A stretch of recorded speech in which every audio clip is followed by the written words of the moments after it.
La administración de la palabra de Dios está basada en el Salmo número 3.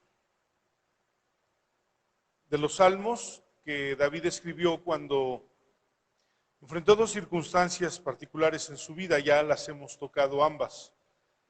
Después de su pecado, que después del pecado de David vino un problema con Absalón, y esas dos circunstancias inciden aquí para lo que David ha de escribir en este Salmo número 3. El Salmo podríamos titularlo El Dios en el que yo confío. Sin embargo, la circunstancia del Salmo nos muestra también algún titubeo de David en la confianza con Dios, precisamente a razón de que él había pecado. ¿Y cómo pesa en nosotros, en nuestra conciencia, en nuestra mente, en los pensamientos? ¿Cómo pesan nuestros fracasos? Y entender que Dios nos perdona y Él puede actuar a favor de nosotros en medio de la adversidad. Sin embargo, tenemos un peso muy grande por nuestro pecado y nos cuesta trabajo entender que Dios nos perdona y que cuando Dios nos perdona, Dios seguirá actuando a favor de nosotros siempre, somos sus hijos. Pero además de esto, como es una constante, una dinámica en los salmos, hay una circunstancia en la que David manifiesta siempre en los salmos su flaqueza, su necesidad, su incapacidad para enfrentarse aún sus propios problemas. Siempre se pone como un hombre necesitado e impotente en las crisis existenciales de su vida. Son las crisis existenciales de la vida las que más llegan a dominar nuestros pensamientos y las que más batallas nos presentarán durante la vida. Es decir, el dinero, el trabajo, la comida, la salud, todo eso son necesidades existenciales. El trabajo. ¿Por qué? Porque son necesidades que nosotros planteamos, de las cuales dependen nuestras necesidades o depende nuestra vida. A eso se le llama necesidades existenciales. Y comúnmente son estas las que desgastan mayormente nuestra vida. Pero David no solamente estaba viendo esas necesidades existenciales, sino que a través de los salmos también ve los conflictos que tenía con otras personas. O aquellas cosas que nosotros pensamos y le damos un peso específico cuando aparece una enfermedad o un conflicto en nuestra vida y lo relacionamos inmediatamente con nuestros pecados o con nuestras flaquezas o nuestras equivocaciones que hemos cometido inmediatamente antes. Y entonces entramos en un conflicto porque parece siempre que nuestras debilidades, nuestros pecados, nuestras flaquezas llegan como un golpe a debilitar nuestra fe, cuando más la necesitamos, porque enfrentamos una adversidad, un problema, alguna circunstancia que nos rebasa, y más necesitamos nuestra confianza en Dios, pues parece que estas situaciones de pecado, de flaquezas, de debilidades, vienen como un golpe a nuestra mente y entonces debilitan nuestra fe y la manera como nos acercamos a Dios. Y de pronto nos acercamos a Dios orando, pidiéndole, pero sintiéndonos culpables y percibiendo por otro lado que probablemente no tengamos la respuesta que pedimos a Dios, porque en algún momento antes de esto hemos pecado. David había pedido perdón por su pecado, Dios lo había perdonado.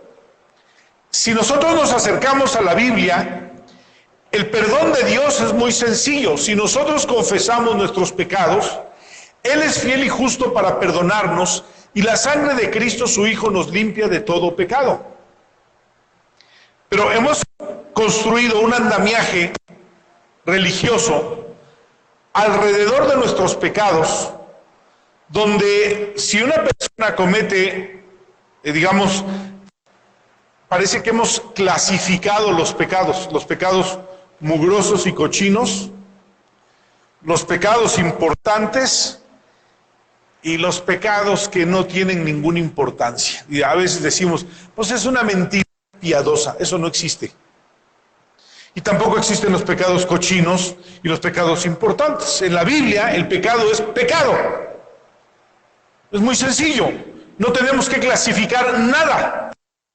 Lo mismo, Dios perdona un pecado que tiene que ver con una mentira piadosa, como dicen, de la misma manera que Dios perdona un adulterio. Estamos hablando del adulterio de David. Pero Dios perdona de la misma manera. La Biblia habla del perdón, tiene una doctrina muy interesante, muy bella, muy hermosa acerca del perdón. Dios nos perdona, si confesamos, Él nos perdona. Hay una razón muy importante en la doctrina cristiana. En lo que a Romanos se refiere, a Romanos se le considera la catedral de la doctrina cristiana. Es decir, ahí están verdades fundamentales de nuestra relación con Dios y de la manera como Dios nos mira. Y entonces en Romanos dice que cuando nosotros llegamos a una relación con Dios, el pecado ya no reina más en nosotros. El pecado entró por la desobediencia de un hombre. Y por esa desobediencia todos fuimos constituidos pecadores. Pero luego dice, por la obediencia de otro hombre, todos hemos sido justificados, hablando de Cristo. Pero ¿cómo es posible que siempre en nuestra mente pesan más las cosas malas que las cosas buenas? Siempre. Nuestra naturaleza está hecha en esa estructura. ¿Qué tiene que romper esa estructura? Nuestra fe. El creer a la palabra de Dios. Si la palabra de Dios lo dice, es verdad. Y entonces la Biblia dice que el pecado ya no tiene poder sobre nosotros. Y también dice que la muerte ya no tiene poder sobre nosotros. Y en Gálatas capítulo 3 hay una enseñanza maravillosa del apóstol Pablo respecto a esto que les estoy mencionando. ¿Y qué significa que el pecado no tiene poder sobre nosotros? Quiere decir que el pecado en la vida del creyente no nos condena para muerte eterna. Ya no nos condena. Ninguna condenación hay para los que están en Cristo. El pecado no tiene poder de condenación sobre el creyente. El pecado puede llevarnos a una disciplina de Dios, a una corrección de Dios, dentro de la familia de Dios y como hijos de Dios. Un estatus que no podemos perder. Romanos capítulo 8 dice que nos podrá separar del amor de Dios que es en Cristo Jesús. Y la respuesta allí del apóstol Pablo es: nada nos puede separar del amor de Dios que es en Cristo Jesús. De tal manera que nuestro pecado no tiene la capacidad de condenarnos, y la muerte no tiene ya autoridad sobre nosotros. El pecado no nos arrojará a la muerte. Como decía la ley, la paga del pecado es muerte. Ya no nos arrojará a la muerte eterna. Puede llevarnos a la disciplina de Dios, a la corrección de Dios, o a la voz del Espíritu Santo que nos hace entender, que aconseja nuestra conciencia para que tengamos una confesión de nuestros pecados delante de Dios, pero no perderemos nuestro estatus. Bueno, David tenía temor que Dios no lo oyera en un momento de aflicción a causa de su pecado. Quiero leer el Salmo 3. Dice así: oh Jehová, cuánto se han multiplicado mis adversarios, muchos son los que se levantan contra mí. Muchos son los que dicen de mí, no hay para él salvación. Mas tú, Jehová, eres escudo alrededor de mí, mi gloria y el que levanta mi cabeza. Con mi voz clamé a Jehová, y él me respondió desde su monte santo. Yo me acosté y dormí y desperté porque Jehová me sustentaba. No temeré a millares de gentes que pusieran sitio contra mí. Levántate, Jehová, sálvame, Dios mío, que tú heriste a todos mis enemigos en la mejilla, los dientes de los perversos quebrantaste. La salvación es de Jehová, sobre tu pueblo sea tu bendición. Es un salmo que no está tratando de hablar del problema de la vida en sí, aunque siempre pondrá en los salmos David sus problemas y sus flaquezas. Esa es nuestra vida con Dios. Cuando nosotros oramos a Dios, no nos presentamos de igual a igual. No podemos. Siempre tenemos que decirle: Señor, ayúdame, soy necesitado. Y como dice el mismo Padre nuestro, tendría que decirle: perdona mis pecados. Todo con lo que yo te he ofendido, perdónalo. Porque Él nos perdona. Pero nos presentamos de esa manera con Dios. Y Dios tiene tanto amor y tanta gracia y tanta misericordia que Dios nos oye y se compadece de nosotros y le agrada que vayamos a Él y le gusta que confesemos nuestros pecados y que reconozcamos nuestra debilidad. Si alguien cree que un día puede acercarse a Dios como aquellos fariseos que oraban en las plazas y decían: te doy gracias, Señor, no soy como este publicano, o como ese pecador, o como este mentiroso, o como aquel chismoso. No, yo soy pecador, Señor. Y aquel publicano, como oraba, era: Señor, sé propicio a mí. Es decir, ten misericordia de mí porque no lo merezco. Oírme. Y entonces el salmista presentaba su vida, su estatus y su necesidad. Era una constante en los... Nunca vamos a orar de otra manera hasta el día que estemos en la presencia de Dios. Nunca vamos a dejar de decirle: Señor, perdona mis pecados. Señor, cambia mi vida. Señor, ayúdame a que cumpla tu propósito o cumple tu propósito en mi vida.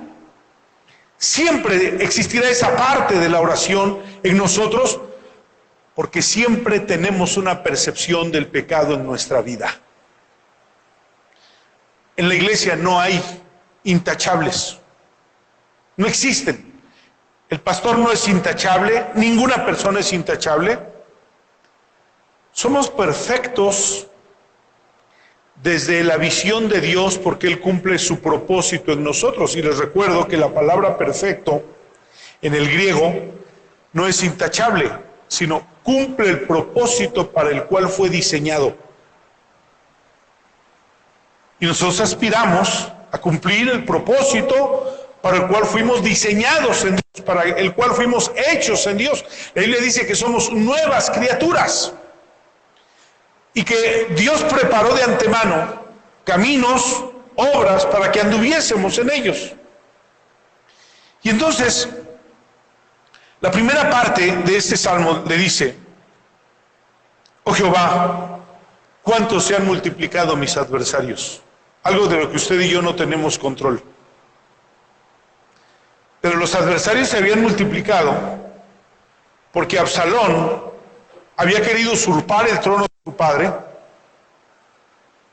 y el pueblo se volteó contra David. Y entonces, de pronto, en un acto de Absalón, David ve que en un instante se multiplicaron sus adversarios. Le ha sucedido que de pronto la vida parece marchar en paz y sin problemas. Y usted disfruta de esa paz, ese estatus. Y de pronto, sin saber de dónde, se levantó una gran tempestad y adversarios que usted no tenía y no conocía se levantaron contra usted. Pues así le había pasado a David. De pronto, Señor, ¿cuántos se han multiplicado mis adversarios? Muchos son los que se levantan contra mí. Pero no era lo peor. Además, qué terrible y qué difícil es cuando estamos atravesando adversidades y se levanta alguien de aquí, de la iglesia incluso, y les dice: te lo mereces. Te lo mereces. Y ni le pidas a Dios porque ni te va a oír. Y cuando nos dicen te lo mereces, es porque seguramente cometimos una equivocación o cometimos una falta o agraviamos a alguien.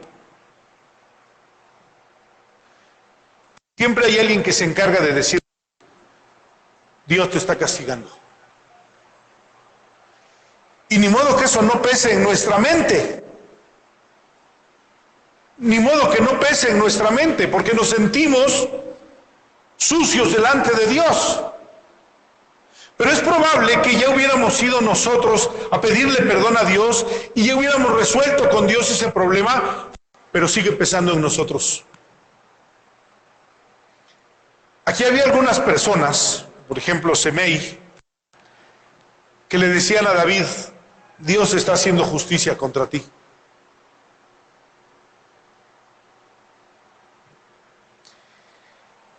Y David estaba pensando en eso, porque dice: muchos son los que hay para él salvación, Dios no lo va a escuchar.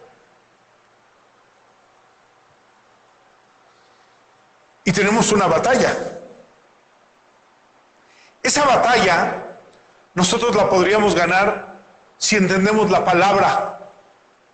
Y si sabemos que cuando le hemos pedido perdón a Dios, Dios ya nos perdonó. Dios nos perdona así como nosotros le pedimos perdón. Él nos perdona. ¿Cómo fue el perdón en el pecado de David? Llegó Natán. David estaba enloquecido. Tras un pecado hacía otro y otro y otro, y parecía una escalera descendente. Y Natán no quería ir a hablar con David porque le dice a Dios: me va a matar. No oye. Y Dios lo manda. Y le da la sabiduría para que le haga un planteamiento a David. Hasta ese momento David no entendía y estaba en un camino descendente. Sin embargo, Natán le dice: mira, un hombre tenía, vengo a quejarme porque acabo de ver algo y quiero que tú juzgues esto. Un hombre tenía mucho ganado y había otro hombre que tenía solo una corderita. Y ese hombre que tenía una corderita comía con ella, dormía con ella, vivía con ella, y le llegó un visitante al hombre que tenía mucho ganado. Y fue y le quitó la corderita que tenía aquel y la mató y le dio de comer a su visitante. Dice el pasaje que la ira de David se encendió. Nunca somos más legalistas que cuando estamos en pecado. ¿Me oyó? Nunca somos más legalistas que cuando estamos en pecado. Y dice que se encendió la ira de David y dijo: el tal de... y pagar con 4 tantos.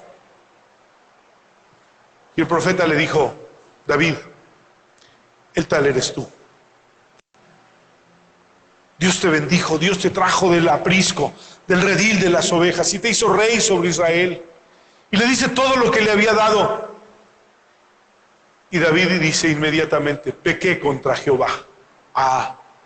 Había llegado al punto que Dios quería tener a David. hacerse responsable de su pecado para poder confesar su pecado y que Dios perdonara su pecado. Y lo demás lo describe en el precioso Salmo 51, allí lo describe, y en el Salmo 32, allí describe, son salmos penitenciales, donde dice: mi pecado te declaré, si él había confesado su pecado. Pero aquí no podía. Aquí no podía.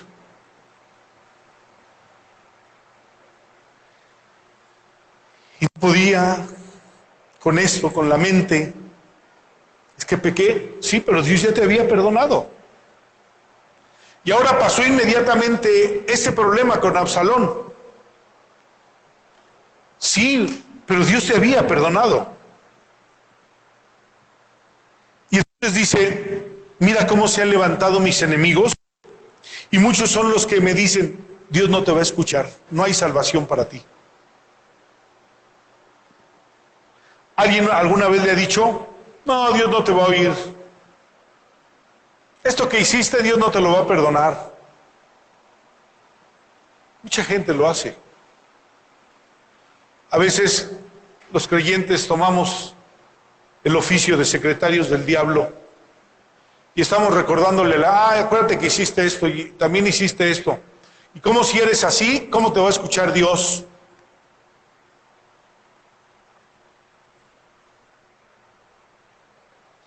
A veces sería bueno aquella frase de Jesús a Pedro, ¿no? Apártate de mí, Satanás, porque me eres tropiezo. Me eres tropiezo. Dios es tan generoso, tan amoroso, se compadece de nosotros. No tenemos un sumo pontífice que no pueda compadecerse de nuestras debilidades, sino uno que fue tentado en todo pero sin caída, es poderoso para socorrernos. Acerquémonos pues confiadamente al trono de la gracia para hallar misericordia para el oportuno socorro. Es decir, Dios siempre nos invita, Dios siempre nos quiere, Dios siempre quiere que reconozcamos, que entendamos, pero nuestra mente nos estorba. Y tiene esa lucha, pero luego rompe esa lucha y recuerda quién es Dios. Es decir, como cuando recuperamos la fe o volvemos a la palabra y no hacemos caso de lo que la gente diga, sino de lo que la palabra dice, de lo que Dios ha dicho de nosotros en la palabra. Y encontramos una puerta abierta de Dios, una invitación de Dios, una gracia de Dios maravillosa. A pesar de nuestro pecado, Dios está allí y Dios quiere perdonarnos.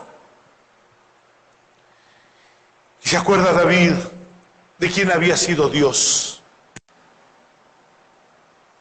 Y le dice: mas tú, Jehová, eres un escudo alrededor. Mi gloria y el que levanta mi cabeza. ¿Cuánta gente hay alrededor de nosotros que nos hace bajar la cabeza? Eres esto, eres aquello, eres lo otro. Eres. Y nos sentimos avergonzados. ¿Sabe una cosa? A veces nos quejamos de la gente que habla mal de nosotros. Pero cuando una persona habla mal de mí, si me conociera, hablaría peor. Si me conociera, hablaría cosas peores. Pero nos quejamos porque dijo algo malo de nosotros. No. Si me conociera, diría cosas peores de ti y de mí. No ha dicho lo suficiente. Puede ser que me difamen una cosa, pero hay muchas otras que están escondidas adentro de mí en las que no me conoce, y si me conociera, el escenario sería peor. Pero Dios me conoce. En mis pensamientos, en mi conciencia, en lo más íntimo de mi vida, Dios me conoce. Y cuando yo le pido perdón a Dios, Él me perdona. Él siempre me perdona. Y entonces el salmista dice: eres mi gloria y el que levanta mi cabeza. Alguna vez Pedro estaba avergonzado y en aquel pasaje del capítulo 21 de Juan, cuando se queda Jesús con Pedro y le dice, Pedro, ¿me amas? Y Pedro estaba avergonzado. Y le vuelve a preguntar Jesús y Pedro estaba avergonzado. Y le dolió tanto que le preguntara la tercera vez porque sabía que se había equivocado y lo había negado. Pero le levantó el rostro y le dijo, apacienta mis ovejas.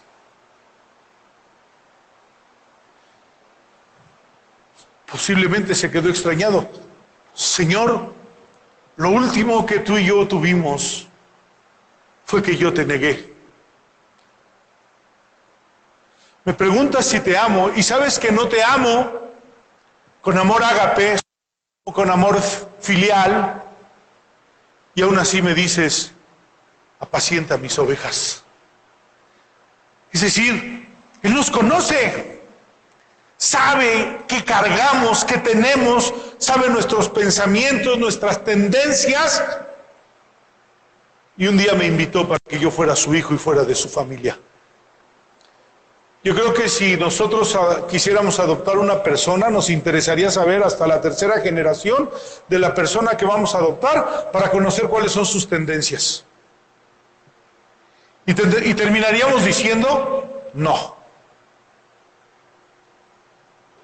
Pero el día que Dios me llamó a través de su Espíritu Santo para que yo fuera su hijo, Él sabía quién era yo y conocía mis tendencias.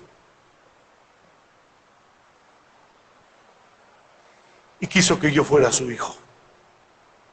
Y a los que amó, los amó hasta el fin. Y dice, muchos son los que se han levantado contra mí y los que dicen, Dios no lo va a perdonar. Mas tú, Señor, eres mi gloria, eres mi escudo. Y el que levanta mi cabeza.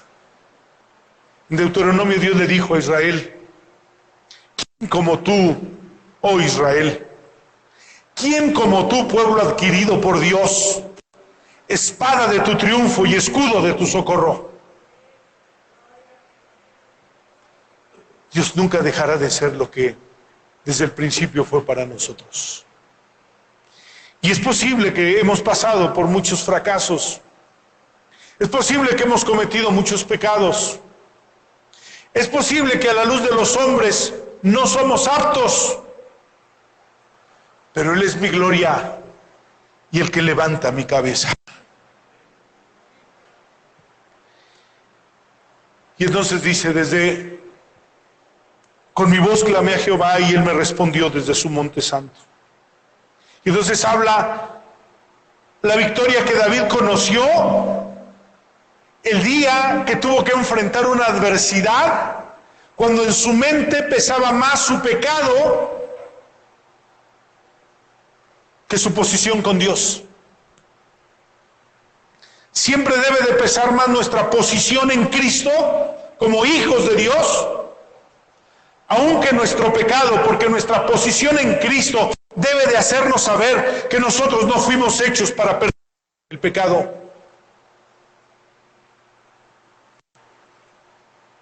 Y entonces habla, la victoria viene de Dios. ¿Cuántas veces no entendemos la bondad de Dios, la misericordia de Dios, la gracia de Dios? ¿Por qué Dios me ha tratado con tanta dignidad si no lo merezco? Eso es su gracia y su misericordia por nosotros. Y entonces dice, yo me acosté y dormí y desperté. Miren qué frase usa, porque Jehová me sustentaba. Dios está pensando en mí cuando yo estoy dormido, cuando yo estoy en la noche, cuando yo estoy despertando, está amaneciendo y Dios sigue sustentándome. No temeré 10 millares de gentes que pusieron sitio contra mí. No temeré. Me hace pensar en aquella escena del capítulo 6 del segundo libro de los Reyes, cuando el profeta Eliseo aconseja al rey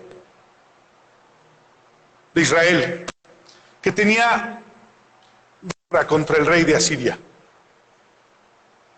de Siria. Y entonces le decía, venía Eliseo y le decía al rey de Israel: no pases por aquí, porque aquí el rey de Siria tiene una trampa para ti. Y entonces no pasaba. Luego el rey de Siria planeaba dónde tender otra trampa, y venía el profeta y le decía: tampoco vayas por acá, porque ahí te está esperando el rey de Siria. Y desesperado el rey de Siria dice: alguien de aquí me está traicionando. Cuando hablamos y hacemos el consejo de guerra, me está traicionando porque alguien le comunica al rey de Israel qué hacer. Y un oficial le dice: no, sino que ahí hay un varón de Dios, que lo más íntimo que tú sabes en tus pensamientos, él lo sabe y lo declara al rey de Israel. Se enoja el rey de Siria y viene con su ejército y dice: ¿y dónde está? Y le dicen dónde estaba Eliseo. Y viene con su ejército y sitia la casa de Eliseo para matarlo.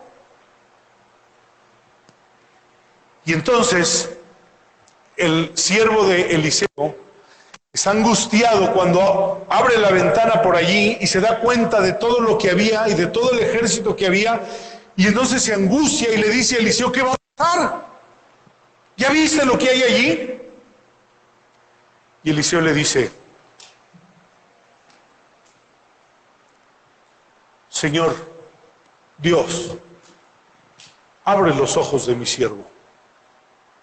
¿Cuáles ojos? Sus ojos físicos estaban viendo una multitud alrededor de él. La fe es una mirada. ¿No es cierto que todos los días miramos a un estado de cuenta? ¿No es cierto que y nos preocupa? ¿Y no es cierto que todos los días miramos a un diagnóstico médico y nos angustia? Y todos los días miramos a ciertas circunstancias o situaciones de la vida y sentimos: ¿y qué voy a hacer con todo esto? ¿Cómo voy a resolver esto? Es posible que hoy una persona esté aquí, o algunas personas, y estén angustiadas por cómo van a enfrentar una circunstancia de su vida, sea cual sea médica, sea económica, sea laboral, sea lo que sea, pero están angustiados. ¿Y qué voy a hacer? Lo que David aprendió cuando le dijeron: Dios no te va a oír. Abrió los ojos de la fe.